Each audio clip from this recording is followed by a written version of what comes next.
All right, get ready, everyone, because today we are diving deep into a period of Indian history that's way more than just like dates and dynasties and rulers and all that stuff. It's the Gupta Golden Age, That's right. from roughly 320 to 550 CE. This was a period of like a cultural explosion that you can still feel the impact of, not just in India, but like all across the world too. Now, you might think you know the basics, but trust me, we've got some surprises in store for you today. Absolutely. I mean, this era is what a lot of people call like classical India. And it really did lay the groundwork for so much of what we associate with like Indian art and science and all their thought, even today. So we are going to uncover those connections. We're going to see how they're all linked, from those like grand temples to those groundbreaking mathematical concepts. And to do this, we are using some pretty fascinating sources. Yeah, for sure. We've got scholarly histories, architectural analyses, even some glimpses into the literature and politics of the time. It's really cool to see how the Guptas, they drew inspiration from earlier empires like the Mauryans. But they weren't afraid to innovate and like shake things up, you know? Yeah, for sure. Take their administrative system, for example. Instead of centralizing power. They gave a lot of autonomy to cities and guilds, right? Everywhere. Almost like a proto-federalism, right? Exactly. They were weaving local interests into the fabric of their empire. Exactly, yeah. And that model, incorporating like the local power structures, that would actually go on to influence later South Indian kingdoms. It's a really significant shift from that more like centralized Mauryan approach. So lesson one, right here, off the top. Innovation often builds on what came before. Okay, don't forget that. And speaking of innovation, let's talk about art and architecture. Now, everyone knows the Taj Mahal. Oh, yeah. Yeah. Beautiful example. But it was actually built centuries after the Guptas, although you can definitely see their influence there. To really appreciate Gupta architecture, we need to look at their temples. Ornate, majestic, truly unique. Okay, I'm picturing it. I'm picturing those intricate carvings, those like towering spires, the ratnas. And what about those chowchala roofs? Those always felt distinctly Bengali to me. You're spot on. And it's not even just about the individual elements. The Guptas, they established enduring motifs. Take the Raghunatha temple at Garissa, built in 1639, well after the Gupta period. But those chowchala roofs, direct link Wow. to that golden age. So their aesthetics had some serious staying power. But hold on, this deep dive is already blowing my mind, and we haven't even touched on their scientific advancements yet. This is where things get really interesting. Yeah, the Gupta period saw some big breakthroughs in math and astronomy, like worldwide impact. Think about it. They developed the decimal system, the concept of zero. Hello, are you saying that they basically invented the building blocks of modern math? Essentially, yes. It's huge. And it goes further. They made incredibly accurate astronomical calculations. Some scholars even suggest that Aryabhata, a prominent Gupta mathematician, theorized about the Earth's rotation centuries before Copernicus. Now that's some serious ancient world science cred right there. Yeah. But how did these advancements affect everyday life? Was it all just theoretical, or did it have practical uses? These weren't just like abstract ideas confined to ivory towers. They had real-world applications. Yeah. In navigation, trade, even like everyday calculations. Imagine Gupta-era merchants using the decimal system for accounting, or sailors navigating by the stars using their astronomical knowledge. So it's not just about equations on a chalkboard. It's about a society embracing knowledge that shapes like its very functioning. Okay, history is officially way cooler than I remember from school. But there's more, right? We haven't even talked about their literature. Oh, yeah. In their literature, that's really where we see the Guptas' impact on like storytelling and philosophy and cultural values, things that continue to shape India today even. Okay, let's dive right into that. We're talking about these great works. These weren't just light reading. Oh, no. We're talking epics, the Mahabharata. Packed with knowledge and philosophy and values. And these things still have influence today. Oh, absolutely. They really became like cornerstones of cultural identity, influencing later artists too. Just look at those vibrant Kalayat paintings from the 19th century. So many of them depict scenes from these very epics, showing just how deeply these stories resonated across time. It's like those stories are woven into the DNA of Indian culture.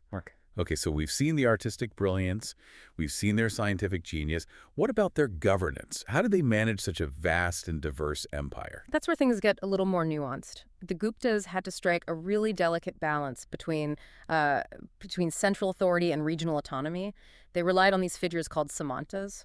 They were essentially regional governors who they pledged allegiance to the emperor.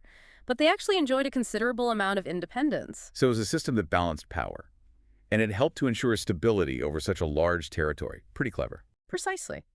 And that Samanta system would become a key feature of later Indian political structures, too, showing that lasting impact of Gupta innovations. But it wasn't all sunshine and roses, right? I mean, this era also saw the caste system tightening its grip on society. Unfortunately, yeah, that's true. Social stratification, it became more entrenched. Land grants to Brahmins, especially in newly settled areas, they contributed to both the spread of Hindu culture and, sadly, the rigidities of the caste system. It's a complex legacy, huh? A system that promoted cultural unity but also led to these deep social divisions. It makes you think about how even golden ages have their shadows. But let's shift gears a bit. I'm curious about daily life during the Gupta Golden Age. What was it actually like to be alive in this era of flourishing? Well, we have to remember that even in a golden age, daily life probably had its share of challenges, but sources do give us these glimpses into the vibrancy of Gupta society. Okay, give me the details. Were the cities like these bustling centers of trade?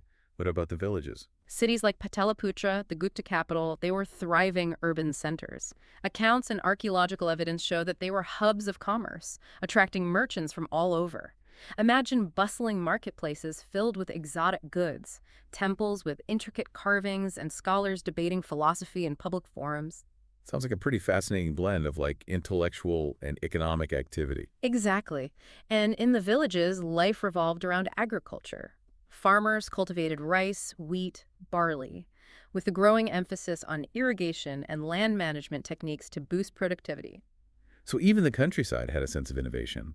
What about leisure and entertainment? Did people have time for fun? Of course, the Guptas were known for their patronage of the arts, and this filtered down to society. People enjoyed music, dance, theater performances, storytelling. I can almost hear the melodies and picture those like vibrant costumes. They probably loved a good story, just like us. Exactly. Think about it.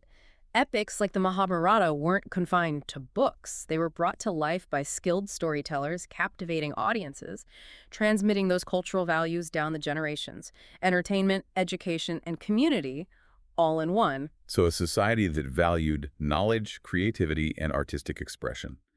But were these opportunities open to everyone? I'm guessing gender roles probably played a significant part, like in most ancient societies. You're right to ask that. While the Gupta era was relatively prosperous and culturally open, women's lives were still largely defined by those traditional roles. Okay, so what kind of roles are we talking about? Primarily domestic. For most women, yeah, their lives revolved around like family, household duties, raising children. But there is evidence suggesting that women from elite families may have had access to education and maybe even participated in artistic pursuits like music and dance. So some hints of agency and intellectual engagement. But within the confines of those societal norms, it's a good reminder that progress isn't always a straight line. But even with these limitations, it sounds like the Gupta Golden Age was remarkably vibrant, fostering intellectual curiosity and artistic innovation and this deep connection to their traditions. And that's definitely worth appreciating. It really speaks to that human capacity for creativity and resilience and leaving a lasting legacy. Absolutely. But as we wrap up this part of our deep dive, I'm left wondering, what led to the Gupta decline? I mean, we've seen their brilliance, their influence, but empires don't last forever, right? It's a question historians still debate. There wasn't one single catastrophic event. Instead, it was more like a confluence of factors. Okay, give me the rundown. What were the main forces at play? Well, internal strife and succession disputes played a role. As the empire grew, maintaining unity and stability became a lot tougher. Rival claimants to the throne emerged, weakening central authority and giving regional powers a chance to break away. So a classic case of empires crumbling from within. But were there external pressures too, like invasions, maybe economic challenges? You're on the right track. The Guptas faced constant pressure from groups like the Hunas, whose repeated raids weakened their defenses and drained their resources. So internal weakness combined with external threats. A familiar story sadly repeating throughout history. Indeed. But even though the Gupta Empire eventually faded, their legacy lived on. Their achievements in art, science, and governance continued to shape Indian culture and its trajectory for centuries. It's a testament to the lasting power of ideas and innovations. Even when empires fall, their impact can echo for generations. And that's what makes studying the Gupta Golden Age so fascinating. It's not just about memorizing dates and names. but understanding how a specific era can shape the course of human history, leaving a legacy that continues to inspire and challenge us today. Okay, I'm adding visit a Gupta temple to my bucket list, Yeah. and maybe I'll finally tackle the Mahabharata, or at least a good summary. What about you? Any final thoughts for our listeners as we wrap up this deep dive? I'd encourage everyone to think about the Gupta Golden Age, not just as a historical period, but as a source of inspiration. Their story shows us that even in the face of challenges, humans are capable of incredible creativity, ingenuity, and resilience. Beautifully said. It's a reminder that echoes of the past are all around us, just waiting to be discovered and explored. And perhaps the most powerful way to connect with that legacy is to explore the sources for yourself. Don't just rely on summaries or interpretations. Dive into the primary texts, the art, the archaeological discoveries. Okay, challenge accepted. I'm picturing myself poring over ancient Sanskrit manuscripts, deciphering those beautiful Gupta-era inscriptions on temple walls. But for those of us who aren't fluent in Sanskrit or able to hop on a plane to India, how can we access these sources? Fortunately, there are some amazing resources available. Many of them are even online. Museums and universities have digitized collections of Gupta-era art and artifacts. Translations of key literary works are readily available, and scholarly articles can provide deeper insights into specific aspects of this period. So with a little digging, anyone can become a Gupta explorer from their own living room. Precisely. And the more you explore, the more connections you'll find. Not just to the Gupta era, but to other historical periods and even contemporary issues. Okay, you've definitely piqued my curiosity. But as we wrap up this deep dive into the Gupta Golden Age, I have one final question. If you had to pick one thing, just one, that you think is their most significant contribution to the world, what would it be? Their art, their science, their political innovations. That's a tough one. Each of those had profound and lasting impacts, but ultimately I think it's their role as catalysts. They didn't just create, they fostered an environment where knowledge, creativity, and cultural exchange could flourish. So it's not just about what they did, it's about that spirit of inquiry and innovation that they nurtured, a spirit that still inspires us today. Exactly. It's that intangible legacy of the Gupta Golden Age, the enduring power of human potential unleashed, that continues to resonate across centuries and continents. And who knows, maybe by delving into their story, we can tap into that same spirit and create our own Golden Age, one that builds upon the achievements of the past while addressing the challenges of our present. Okay, I'm feeling inspired. It's like the Guptas have given us a blueprint, a reminder that progress is possible, that cultural brilliance can flourish even amidst challenges. So to our listeners, thank you for joining us on this incredible journey back in time. Remember, the Gupta Golden Age isn't just a chapter in a history book. It's a story that continues to unfold, inviting us to explore, discover, and perhaps even contribute to its ongoing legacy.